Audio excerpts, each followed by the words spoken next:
Hey, welcome to the Ethics Experts. If it's your first time joining us, welcome. And if you're a returning subscriber, hey, bestie. Wow. You are an amazing person. You see what happens when you subscribe to the Ethics Experts? You get a bonus greeting on every episode. On this episode, we talked to the one and only Ken Myers. You're going to love this episode. He has so many great ideas on how to reframe compliance. You know, we spend a lot of time on this podcast talking about how we can be more influential, how we can drive our programs forward, how we can drive our impact forward. And this guy is a real kind of next gen thinker. And just the way that he talks, you know, the tactics he has on how to show up and build those relationships, to build that trust, I think are absolutely phenomenal. So I hope you enjoy. Welcome to the Ethics Experts, where we're elevating ethics and compliance and HR to the strategic level it's supposed to be. Well, welcome to the Ethics Experts. So glad to get you on. I'd love to just kind of dive right in. You said compliance is a funny thing. Do you remember that? Remember when you said that? I do. Yeah. So why don't we dive in on that frame? Like, what do you mean by that? Yeah. So compliance, right? Like you're complying with something. What are you complying with? I think there's sort of two groups of work that you're complying with, or standards that you're complying with. On one hand, you've got sort of like the company brand, their own ideas, right? Like it could be what colors we use, what logo we use, what uniform we wear, whatever. And those things are put in place for the company because they think, yeah, it's going to make the employees work better. It's going to appeal to the customer. And these are things that management in a company can control. They choose it. They like it. So when it comes to compliance of those standards, they're in.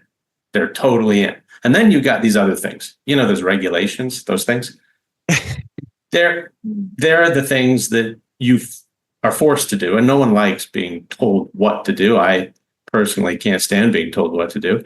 And so, you know, you have this group over here of regulations. And, you know, a lot of people don't like regulations, or they think they're too much. And in many ways they are, but they're there for a reason. And so we create this kind of conundrum where people lose sight of the fact that just because they can't control it doesn't mean that there's no benefit of those regulations. So regulations typically are intended to defend or support or protect consumers, right? And you might not agree with all of it, but like at its core, it's what the consumer ultimately wants.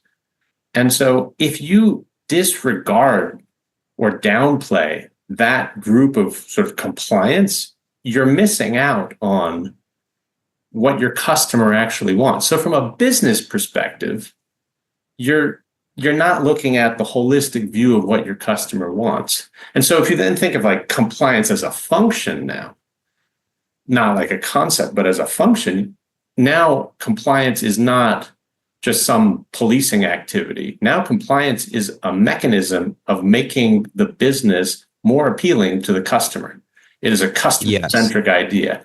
And this is, you know, the work that we do, right? This is how you connect upper level management to this idea that actually we're here to support the business and the customer. We're not here to be a police. I've had literally hundreds of conversations with people in this space, and nobody said it that way. Right. Then I guess we're done, right? Yeah, we're done. Quickest episode ever. So hope you enjoyed that.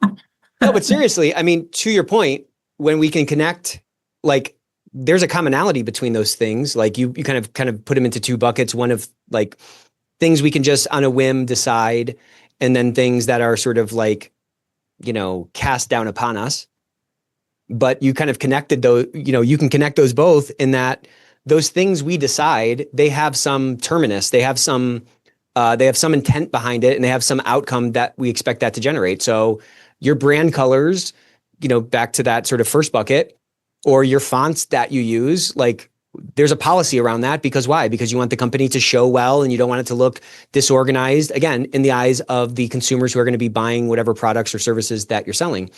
I think connecting those two things and recognizing that these regulations are rooted in the same thing, a better kind of client experience can do probably a lot to reframe, you know, the compliance function. which ends up getting defaulted into and attached to and associated with, I hate being told what to do, and this person's always telling me what to do. To your point, I mean, it's a really important frame. Yeah. And so I think what you get here is it's, if you think I'm in a compliance function, and we'll get in a minute or many minutes, we'll get to like what that all looks like. But if you're in a compliance function, you have this really sort of perplexing job about how to influence people, right, to change their view around what is compliance. Like if I could give it a different word, I would. I'm sure it would just end up being like word salad or something, and it would just make no sense, right? Because at the end, you still are conforming to some set of standards. So that is the purpose. So it makes sense. It's a good word, but it comes with this negative feeling, and I think a lack of real understanding by most, except for people who have experienced really top level compliance. People, they don't get it. So if you take a younger business, they're trying to just survive compliance. This is not what they're thinking about. So you enter into this world and you say, oh, this is great. Well, yeah, except, first off, they got a million different things to think about. And they probably just want to go like, if you could just go into a corner now and just take care of this, that would be awesome, right? Like I'll actually pay you a lot of money to do that, which is cool. Yeah. However, the job is really about getting them to understand how, much like your salespeople or your marketing people, your compliance function, if done properly, is just as much a part of the customer solution, although more indirectly, I would say, right? It's still a service providing function. It is not a sales function. It's not directly related to revenue. But this is a way of, how you get them to realize that, oh yeah, right. You're actually interested just as much in our customer as everybody else is. So now we treat you the same. And now you treat us the way we want you to treat us.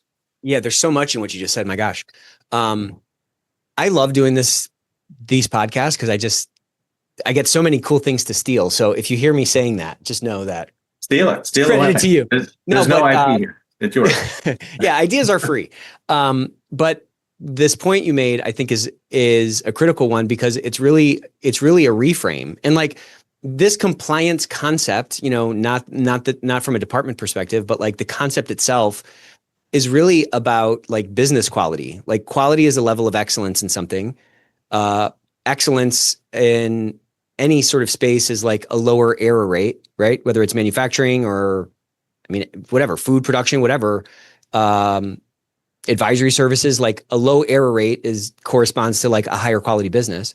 And like, there's a lot of different errors that a business can, like, there's a lot of, it's like, I forget what movie it is, but they're kind of crawling to steal the diamond. And there's all these lasers, like there's all these things that like we can trip off, the alarm.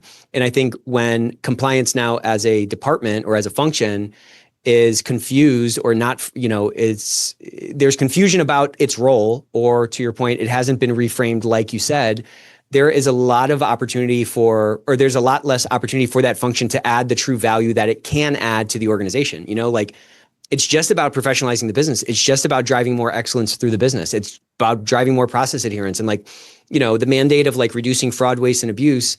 Like waste is a big one in there. And like the biggest killer on any P&L that's soaked into all those, there's not a line item typically for like waste or like inefficiency, because there's inefficiency throughout the organization. There's waste in low employee engagement. There's waste in turnover. There's waste in hiring people and paying, recruiters. Like there's thousands of places for waste to like come up.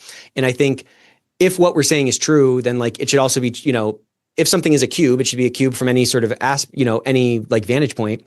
And I think when we can attach to the client experience as a guiding, light, or we can attach to like business quality, it really does a lot to reframe what the role of compliance is. It's not just, I always talk about like, it's not a bumper sticker on the car. It's like a spoiler on the car, or it's like headlights on the car. It's not like this sort of cosmetic thing that like, oh, we have to have this thing. I just love that frame. And I think like tying into something that everybody is already talking about is like probably the most efficient and effective way to like get more power, get more influence. Because you're not like teaching somebody a new thing. You're just saying like, this is that thing. Right.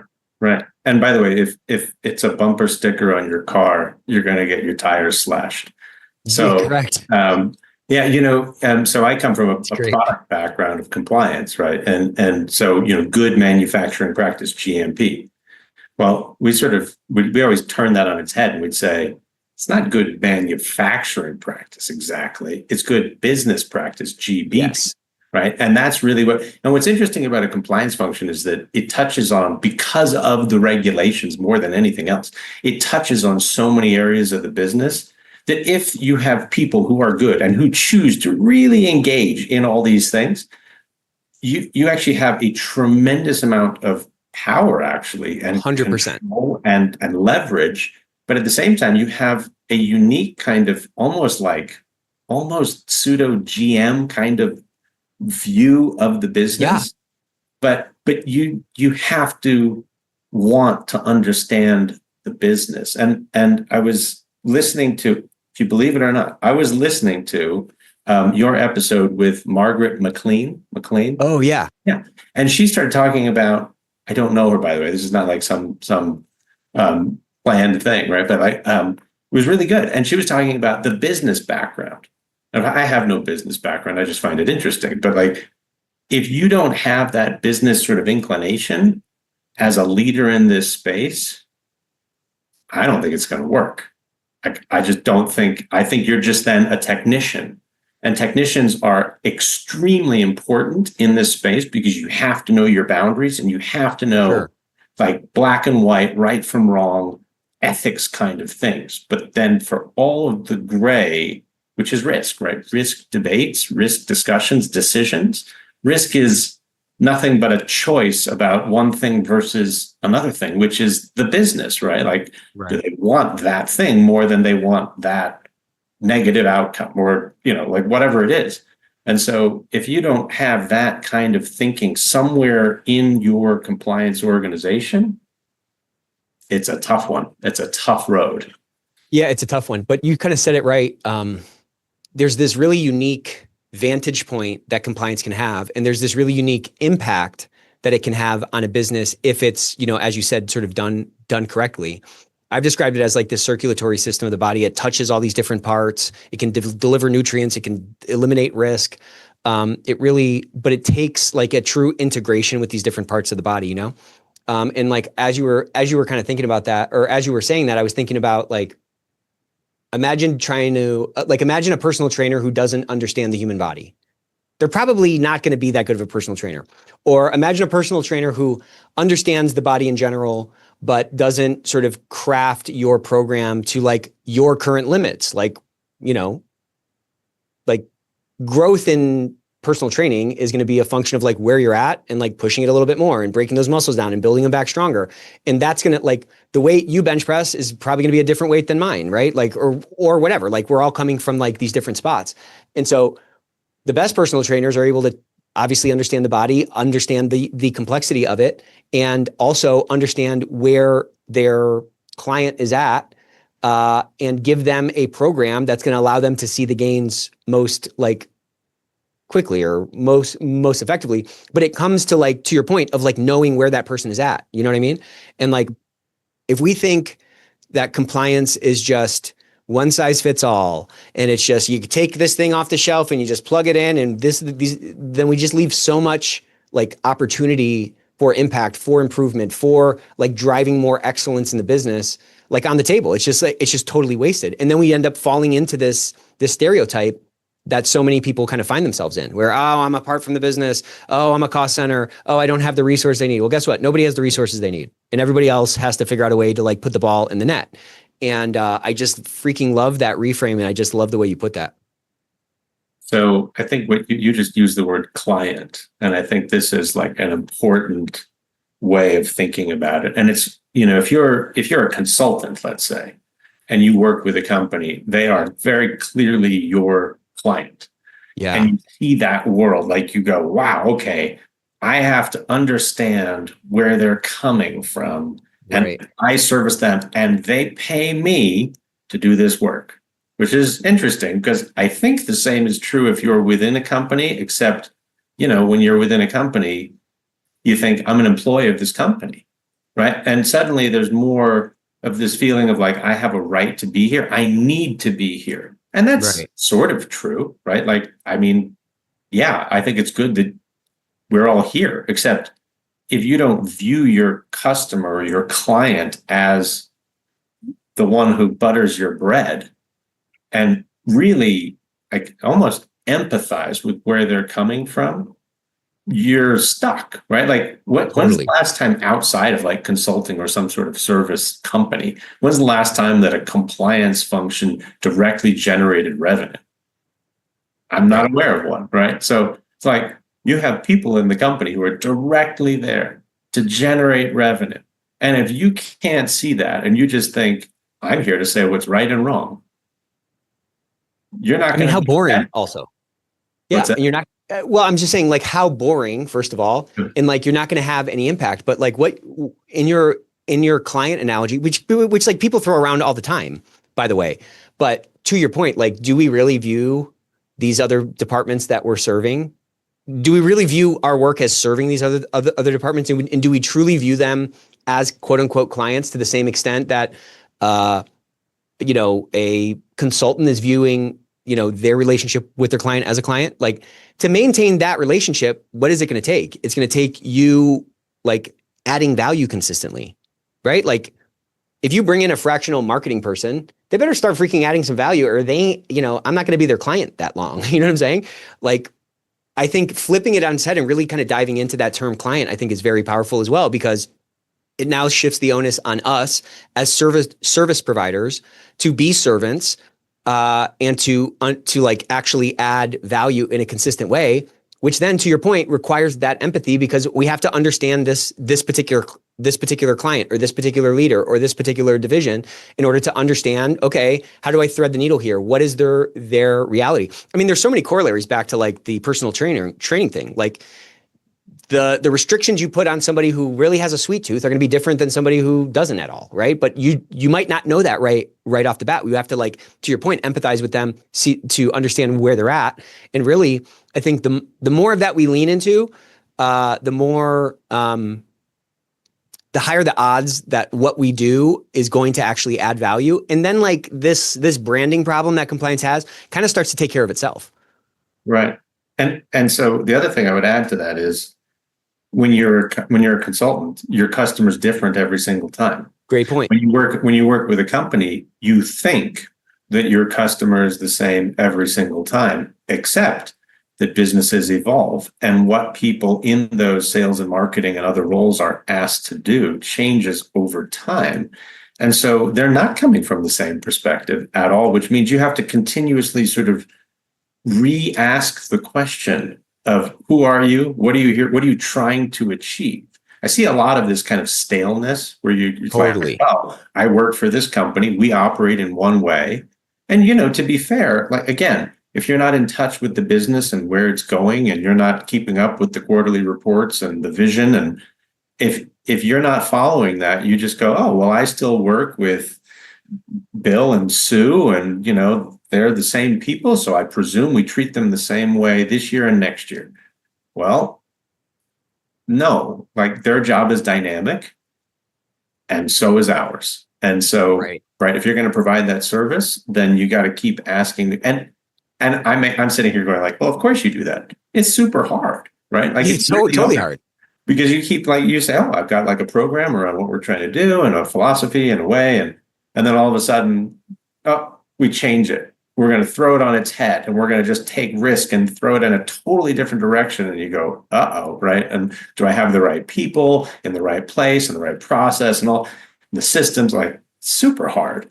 But, again, they pay you for a reason. So, well, I think that's the point. And, man, there's so many things I want to say right now, but like, there's almost this sense of security in the clarity, quote unquote, that comes from, pronouncements on high, guidance on high from these regulatory bodies, because there's a bunch of black and white words on that page. And I've seen those words. I know what those words say. I know what those letters are. And so it's like, okay, well, we have to do this. And I'm here to do this thing. That's just such like a base level. And it's such a like false sense of security, because to your point, like, the hard things are usually the right things.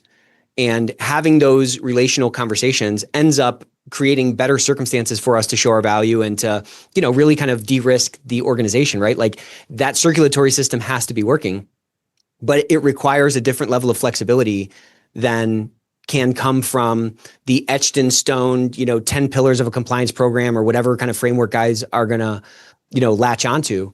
And I think when that sort of framework tail or that guidance tail ends up wagging the compliance dog, then that dog don't hunt. You know what I mean? I hate to say this. I don't know if I should say it, but I hate procedures. I can't stand them. Same. Because except that they're kind of necessary, right? Like if it's one person, you can just go about and do your thing.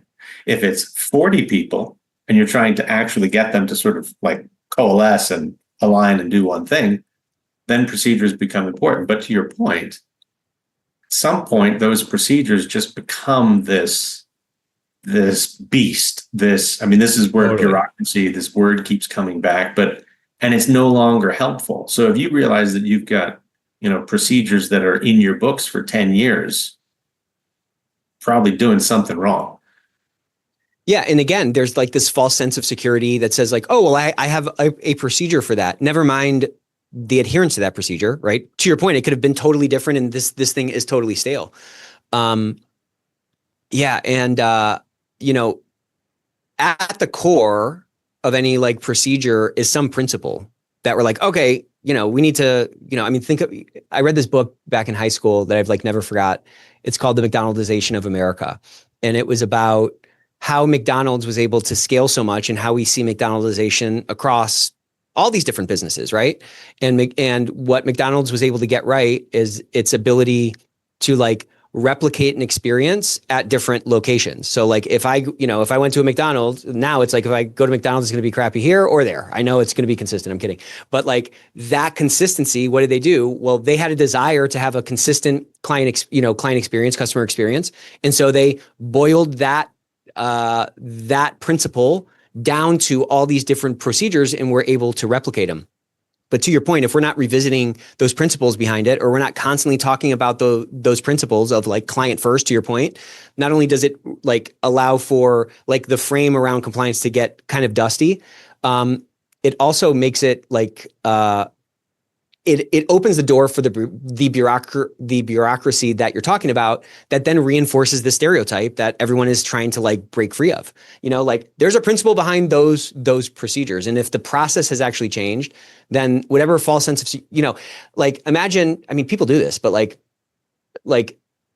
this question of like, do I have an effective compliance program? If you're pointing to a binder of procedures, I would say you most definitely don't.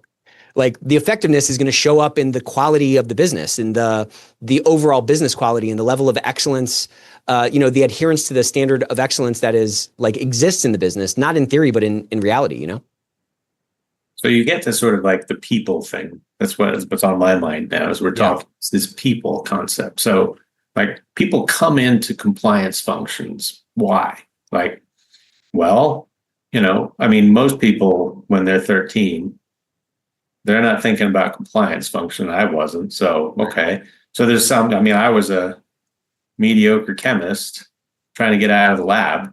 And someone said, hey, you want a job working for a supplement company? Okay, sure. Right. Doing what now? Okay. Right. And you get people who, many people have skills, but more importantly, there's some like this, the rules. There's something attractive about the rules. So you really attract people, right? These are not artists. These are technicians, right? Very skilled people. But there's the trouble is that if you're just at a company, if you're management at a company at a high level, and you think, oh, what do I want from my team? And your team is 3 people and not 40 people. Well, you're asking an awful lot people, because the people that come in as technicians can be really great technicians and they can be the foundation, the pillar of compliance. However, they may be completely incapable of understanding the business and managing risk. Right. And now you have a problem. And so what I see in a lot of companies is that I hate to say I don't see why anyone would want to work for me after this podcast, but we'll let it go. It's a little bit of Peter principle, right? Like you see technicians and you're like, oh, they were really good. Okay, so let's promote them. Ooh, okay. Well, like, how far do you want to promote them? Because at some point, they're no longer the technician. They are the visionary, right? They're the business conduit. They are the risk decision maker ultimately. And I think that if you can't figure out how to build an organization and clearly define roles and responsibilities and say, look, 80% of our people are going to be master technicians and we are going to lean on them heavily. However, there's these other people who have this totally different skill set, who may come from a different background, and they get it and they can lead the way and they can help us with the risk. If you have all of those things, you're in good shape. But if you're asking people to do something that they're not comfortable with or they're not particularly good at, it's tough. Yeah. And that's what happens, because you start with one starts with a compliance function of whatever kind, starts with one person, and it almost inherently has to be a technician. Right. And then what? And then the business grows, and it's like, well, okay, now what? We're going to hire. Unless you have the foresight to hire some higher level person, and do you want to spend that kind of money? Probably not. Right. On a cost center, yeah. Right. And so, these are the sorts of growing pains of a compliance organization, which kind of contribute to this bad rap that you were talking about a second ago. Interesting. Okay, that's a gracious, I think that's gracious and probably right.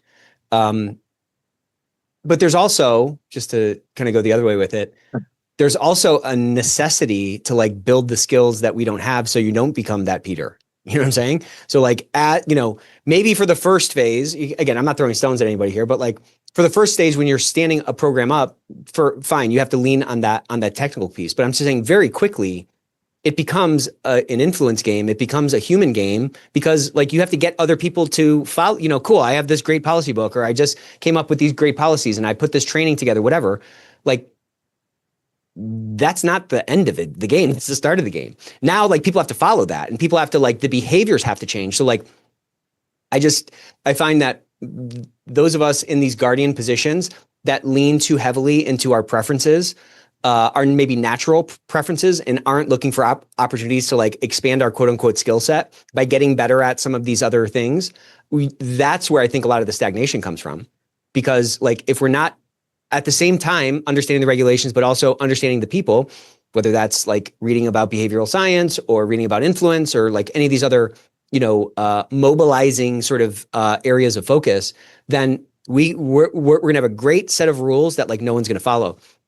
And I saw this TikTok, and I think there's like maybe like a metaphor or corollary to it. And this guy was talking about how everybody thinks that the body is supported by the skeleton.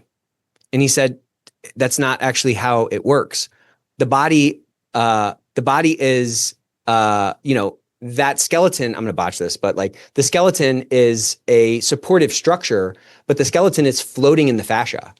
So like your fascia is actually what's supporting it. And like, if we think our compliance program is the skeleton and that's what's going to just support the company, and we don't recognize that the fascia, which is like the culture of integrity, the extent to which people actually like behave in a compliant way, we're going to make decisions that are not actually conducive to like maximizing the, kinetic energy possible in that body. You know what I'm saying? Mm-hmm. I don't know. I gotta find it again and like work on it. But like what you were saying, I think kind of like sparked that connection in my mind, that like the skeleton floats in the fascia. The structures that we put in place are only as good as the adherence or the adoption or the digestion of those things by the people in the organization. And to the extent that we're just like, oh, it's just a skeleton, well, then we're not going to get as healthy as we can be or something. Yeah. And you're kind of, I know within a lot of companies, there's this kind of tug of war between, are you going to come in and roll up your sleeves and get some work done?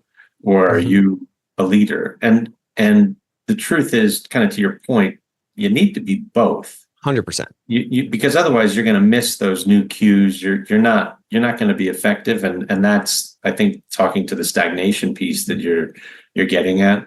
And to me, the mechanism of getting in there is the risk piece. This is a little granular, but I think like you can't make a risk decision without sitting down with your technicians who know the basics and saying, tell me all about this, right? Tell me everything you know about this and help me understand, like, is this really a big thing or a small thing? What is this?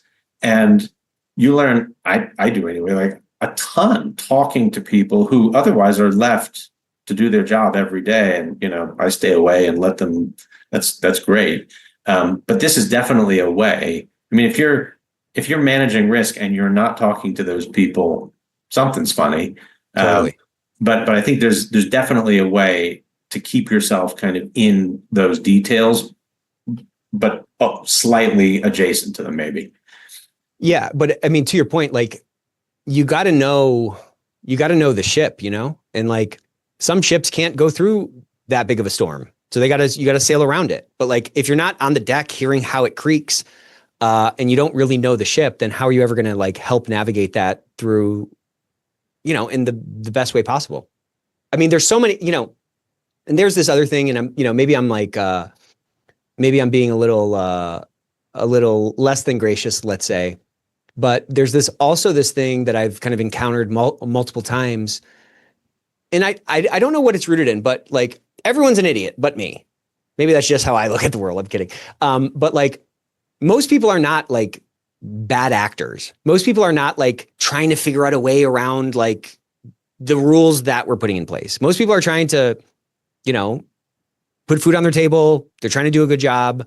They're trying to put their gifts to work. And, everybody has these self-preservation things that they sort through and everything else. But like, you see it a lot in maybe highly competitive fields. Like you see it in legal, you see it in private equity. Like if you talk to two private equity guys and they leave, each one thinks the other guy's an idiot. It's crazy. I mean, it's like everybody's not an idiot, And when we can, I think, give that grace to the stakeholders in the, these technicians, as you call them, and really try to understand their view of the world, that just feeds back into like the job we can do. We can be so much more effective then, and we can not waste our time on risks that aren't really needle movers, and we can really focus in on the risks that like matter most. But like, it just can't be something that's done in isolation. You got to your point, you got to get out there.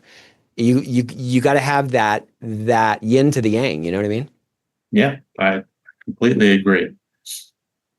So, in order to do what we're talking about, though, it's kind of all about building trust. And you've talked about, trust being the only way to build like a sustainable, or maybe that's the right word, a sustainable sort of culture of compliance. Yeah. So like, what does that trust look like in practice? And, getting down to that granular example that you talked about of talking to those technicians and seeing what their world is like, how have you seen people get that wrong? What kind of a posture do you try to build or bring to those kinds of conversations to really kind of, increase the strength of that fascia? Yeah. So I think the first thing is, if you view it as a yes or a no sort of output in your role, you build no trust. And quite frankly, it's just the easy way, right? Like saying no is really easy. Right. The hard thing is saying how. How do we do something? That's hard. So, I think if you view yourself more as like a police, I remember like way back, somebody put this slide together on my behalf, and on the slide, there was like a little cartoon of, it was supposed to be a what is this regulatory function? And there was a picture of a policeman on it. And I was so miffed by it. I was so upset by it because he didn't come and ask me I was just like, I was so angry because I was like, no, we're not the police. That is not what we are. Because if we're the police, nobody comes to us. Like, what do? If you see the police on the road, you're like, oh, they've got the radar gun out. I'll slow down right now. And as soon as I pass them, right? Yep. And so, you can't be the police. You have to see yourself in a different light. And then it gets interesting because, you probably hear this all the time. Like, well, so-and-so didn't come to me. They didn't come to me at the beginning. They came to me in the 11th hour just looking for me to rubber stamp something, and I couldn't do it. And so my back was against the wall, and I had to take a more conservative posture because I didn't have all the facts. So what was I to do, right? And this is just this perpetuating Totally. whole cycle, right? So go the other way with it, which is like, okay, as soon as people realize that you're working with, that you're not black and white, yes or no, and you say, hang on, let's talk about a different way of communicating this. So instead of saying no, you say, the regulations state this. Let's start there, okay? Now, the enforcement might look like this, the practice in the market might look like this, blah, blah, blah, blah, blah, right? So now you're opening the door to like, well, maybe there's a different way of thinking about this, right? Yeah. And then you see I'm kind of like fast tracking this conversation, right? But it takes time. But like you see people's eyes open up and they start saying, oh, wait a second, like you're actually trying to help us. Right. Oh, okay, cool. And then you start saying, okay, well then here's like, you have to present multiple options. You can't just say, well, the answer is maybe. You have to say, exactly. It's like, all right, the answer is maybe, and here's 4 options, and they come with different pros and cons, and here's what those things are. Hopefully this is important enough for us to actually take the time to do this, because let's not do it on stuff that doesn't matter. So there's that kind of component. And then all of a sudden you see people engaging, and they're like, oh, wait a second. You're interested in what we're doing. You have ideas. We can come to you. You're like, wait, you're a partner. Right. The cow, you're a partner. And then with that, when you know it, at the beginning of the project, they come to you and they say, we want you to know because we want your input. Like we don't, and again, they're not looking at you as like a compliance person. They're looking at you as a business partner. Exactly. And the second that you earn that trust and you become a business partner, it actually gets really easy. Now that's as an individual doing that across an organization, again, more roles and responsibilities. Who's going to do what? Because I see a lot of people that say, oh, I expect that if I talk to person number 2, they're going to be able to do all the things that I just described, which they can't. Right. There's no way.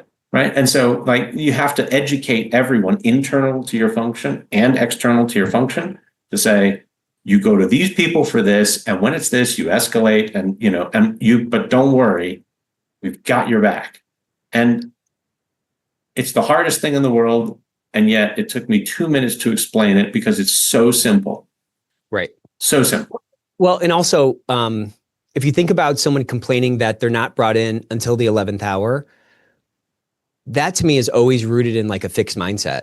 It's almost like a victim statement. It's like, well, they're not doing, like, why are they not bringing you in earlier? Well, everybody is like self-motivated. Everyone is like, I don't know. Everyone cares about number one, first and foremost. So like, if you've positioned yourself as that business partner and as a business person that's wearing the same jersey and trying to help them get things unstuck and help them run down the road of commerce faster, and they believe it's in their best interest to do that, well, then they're automatically going to bring you in. Like that's the relational power. It's not the positional power to say, well, you should. Well, the CEO said that they should come to me earlier and they didn't. It's like, well, nobody listens to anybody. So you have to like brand build and you have to like have that influence. And I think at the core of it, it might seem, excuse me, it might seem transactional or something, but like people denominate everything in value. Like, is this bringing me value? You know, I think at the end of the day, people spend the time on the things that matter most. Like there's always time for the things that are important, and everyone's hierarchy of what's important is different, but people spend their time and their money on the things that they think matter most. And I think when you can have that kind of posture, and I think it's really a mindset to say it's on me to change this perception, or it's on me to create better circumstances so that I'm not brought in on the 11th hour. And the problem starts with me, or the opportunity to drive the change is with me. I mean, I feel like it's a totally different approach, and it's a totally freeing approach, because now I'm not like giving the steering wheel of my life and giving the steering wheel of my effectiveness to like someone else and crossing my fingers that there's enough like berating by leadership to bring me in begrudgingly. I mean, that's never effective. You know what I mean? Right. And so now let's take that and put it on steroids. So now let's make it super fun. So everything we just talked about, but now here's a little trick, which is take some risk. Like, go out of your way to tell people about a risk that you think is worth taking, which will just throw them like Totally. a complete loop, right? And they'll and it's this totally ironic thing, right? Which is that if you want people to be more compliant, give them a way of being, in a sense, less compliant and stop forcing their hand. Right. And all of a sudden, they become more compliant. Like, I have quite a few people I can think of in my past who were in like sales and marketing functions. And by the time we sort of got done with them, I hate to say it like that, but you know what I mean? Like, by the time we went through all this, they were more conservative than I was. And I thought, uh-oh, we went too far, right? The pendulum actually went too far. And now we got to come back because their job is to innovate. Like, I'm supportive of that, and that's wonderful. But we have to make sure that they don't become too conservative because they're going to lose their competitive mojo. And but like it speaks to the power of like when they see that, like, you know, that, wow, you can take that risk. You would accept that risk. Well, yes, I would accept that risk, but with my understanding of the business, you still have to think about it from your understanding of the business and see if I'm missing something, because it's not, do I want to do something? It's, do I want to do something versus something else, versus some other outcome, right? And so it's the weirdest thing. Like, if you can just say to people, let's take some risk. Like, what if you just walk into a room and you go, let's take some risk, and they just kind of look at you like, what now? Wait a minute.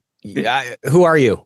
Right. I thought you were and it's complicated because, you know, like, you wouldn't want to quote me on that, right? Like, as an individual quote with no context, because you'd go, well, then you've got some stupid compliance person who, this is all wrong, right? Like, who's paying this guy? No way, no way.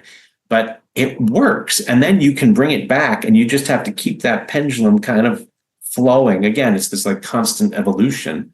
And suddenly you realize you're being effective, right? You're being effective when you've got people outside of your function who are thinking about your function. They respect it. They respect the practices, but they're not going to go too far in either direction. You want them just floating somewhere in the middle, and floating in that fascia. Yeah. And the fascia.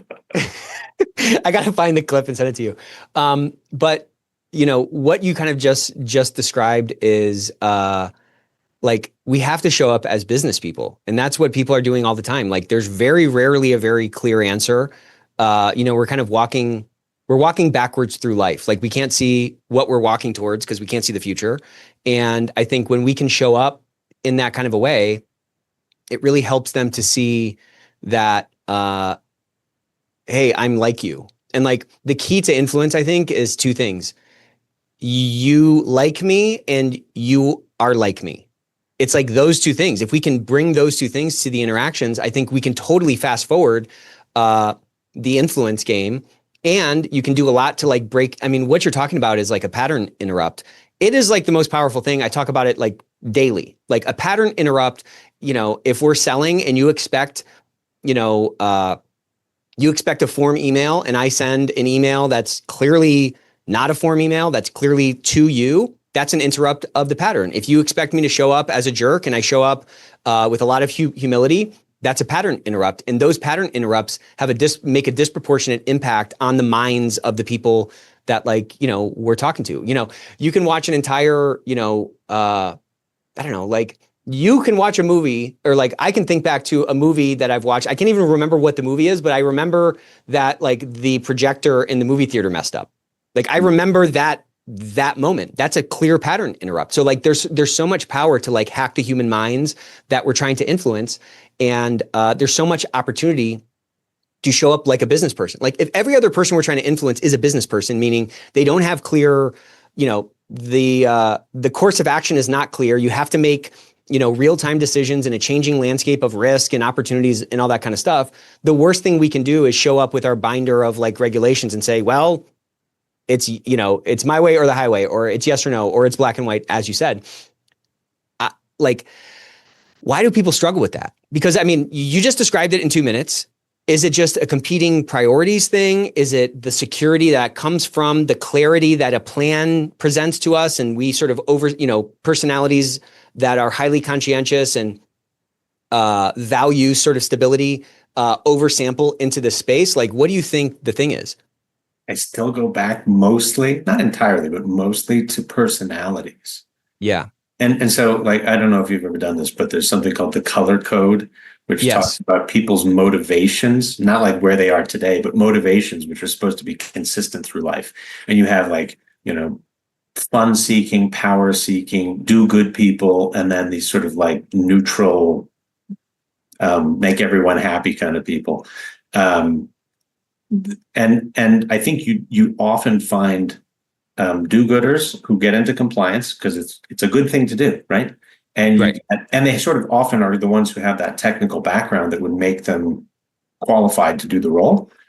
And then you have some people who are the power seekers. And if you can point to a regulation, wow, that's a lot of power, right? I mean, yeah. And then like, I'm white, I am this neutral thing, which I'm sure drives many people insane. But being in the nexus, in the middle of this thing, right, and saying, I want to take everyone's inputs into account, it works very well for me. I'm not suggesting that you can't be any other, like you can, anyone can do this. But if your real motivation in this is to be right or to be powerful, you're going to struggle. I mean, it is an uphill battle all the way through. And again, those qualifications can be really good for other aspects of compliance. But if you have that as like leadership and it's shining through, it's really tough, right? It's extremely tough. And and also I think sometimes we take this group of people, assuming you're lucky enough to have a group, and you say, oh, they're technicians, they're just doing stuff. And, we'll just let them work. Well, if you expose them to the business, which they have often very little understanding of just because of like where they are. And where they spend their time, yeah. Yeah. And so like, just very narrow scope. And I've spent like hours and hours going over with people all over the world saying, here's where the business is. Here's what you do and how it connects to the business. And they're like, oh, right. I get it, right? And even though they get it, it still takes, it's a constant process. But if if you kind of go like, well, we're a compliance function and we're just over here in the corner, right? And we behave it that way and we treat ourselves that way, it becomes this self-perpetuating, horrible outcome, right? You're never going to advance. And I think there's a lot of that goes on. I see a lot of very similar personality traits across the industry, function in the industry. And I think, I'm sure there are other things, I'm sure, but always come back to that. That's interesting. So it's almost like a self-image thing at some degree in what you just. Well, if you have a badge, right? Do you have a badge? Because if I have a badge, like I'm important, right? I've been deputized. Yeah, I'm a deputy. I can cuff you. Yeah. Have you ever heard about these like people who win the lottery and then it ends up being like the worst thing for them? They're in a, they go broke after winning the lottery or something like that. You've seen this? Yeah. My theory for that is, this is kind of a metaphor, but like your bank account will only ever be as big as the number that you can visualize on there. And so like if these people who are playing the lottery, they can never truly like visualize themselves as being a millionaire, then they're going to somehow subconsciously correct that dissonance. There's like a subconscious dissonance. Or, have you ever seen My 700-Pound Life? Like, until those people can kind of visualize themselves as 300 pounds or 200 pounds, they're going to stay on the futon. You know what I'm saying? So like, we have to work on that mindset, because like, we all have a self-image, like we all have a picture of ourselves. And sometimes that comes from the objective reality that we see in the mirror. Sometimes it comes from the stories we've been told or the experiences we've had. And I think there's a lot of opportunity in like seeing or like trying to observe what those limiting beliefs might be. Because if somebody believes, well, we're just compliance and we're never going to be able to make an impact here, well, then your life is just like a series of like marginal decisions. Like, what am I going to do in the next 5 minutes? And like, if you're going to disproportionately sample things that like are going to reinforce that. Why would I ever spend time trying to build trust with these other departments? Or why would I ever spend time that I don't, where I don't know if I'm actually going to get anything for it, to understand sort of this aspect of the business? At the margin, I'm just going to keep doing what I was doing before. So like, again, maybe it's kind of a corollary to that, that thing we were talking about with like being brought in at the 11th hour. But if you only ever think you're going to get brought in at the 11th hour, you're right. Because you're never going to do the things that are going to change the course of that ship. You know what I mean? That's right. And in a way, like as we're talking, I'm thinking, I think we've just described everybody, right? Like, I don't think this is not a compliance issue. If I agree, I look at like people in sales and marketing and I say, are you spending time thinking about the evolution of the business and how to be more effective and more efficient? And the answer I would get most of the time is, we don't have time for that. We are trying to go and generate revenue. Totally. And so the difference is, this is the life of a service provider, what we're talking about. The burden is different on a service provider because we don't generate directly the revenue. And so we have to prove ourselves in a different way. It is somehow acceptable for some other functions who are generating revenue to just go and do that and not get lost in all these little details, And but I would say though that the ones who are truly successful in those revenue generating things, they're constantly looking at themselves and how they can get better and how they can look at the problem better and how they can change their talk tracks. I think from a distance, sometimes it's like, well, like our SDR team, I mean, that's a very hard job. These guys are reaching out to people who don't know about our company. They're pounding the phones all day. Like, it's a very tough job. But guess what? Whatever was working 6 months ago isn't working now. And the guys who aren't constantly evolving, they fall off. And the ones who are consistently at the top of the game, they're constantly like trying to be this heat-seeking missile and like change their approach and change their tack and integrate new talk tracks and, into what, the performance of their job. So I think you're right. I think we are just kind of talking about people. And I think, the cost of not being in that continuous improvement mode is going to show up in different ways in different kind of departments, depending on maybe like where you are on the P&L. If you're toward the top, maybe it's going to show up in a different way than if you're the service provider that you're talking about. It's sometimes a little bit harder to like point our finger to the exact dollars and cents impact that we've had. But if we don't believe that like we are having that impact, look, I can't describe it, but I know that not going to Chick-fil-A every day and instead eating a salad is building my health. Like, if I don't actually believe that, then it's going to be easier to go back to Chick-fil-A and get that 12 piece. You know what I mean? Yeah. Yeah. And maybe we should just write a book and say, these are key success metrics for successful people. And that's it. Because I think it is funny to me how we sort of, because this is the world that we live in, we look at it like this is our world. And maybe that's part of our problem. That might be right. Maybe we just need to say, hey, wait a second, we're all humans. We all have the same problems. We're just coming from different angles, right? Maybe we just, the same grace that we provide someone else, they provide us, because we just need a little bit of empathy, a little bit of understanding and some education. And you can forget a good compliance organization, you can build a great total organization around people who get that and have that leadership. And some people do that really well. And some people don't. And when you have holes in a organization, it's like, the one rotten apple spoiling the bunch, because you break the chain and suddenly it's holistically just not good. So I think we got something here. We do got something here for real. There is this, what was I going to say? I was going to say, there's this thing where we like look across the fence at this like green pasture and like, it's so much greener over there. And it's not, it's just grass, it's all grass everywhere.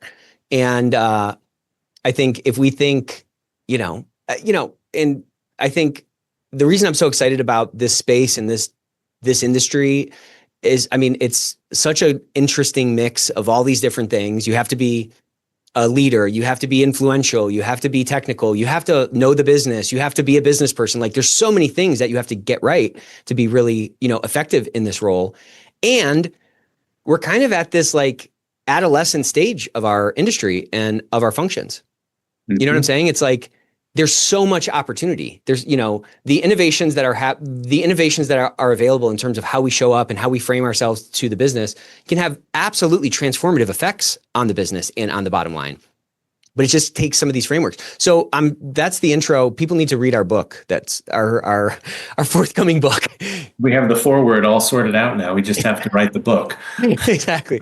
You got to start with the foreword. So we are over time. I can't believe it. This went so fast. I appreciate you coming on, man. I'd love to have you on again, in the future. I feel like we were just kind of scratching the surface, but you will be hearing me talk about that framework you said, a lot, because I think connecting to the thing that matters most is so mobilizing and so animating. So thank you so much, Ken. Thank you. I'd love to be back on. And, I hope that, we've added some value to the listeners. That's absolutely, that's our goal, right? Absolutely. Thanks, man. See ya. Thanks. Take care.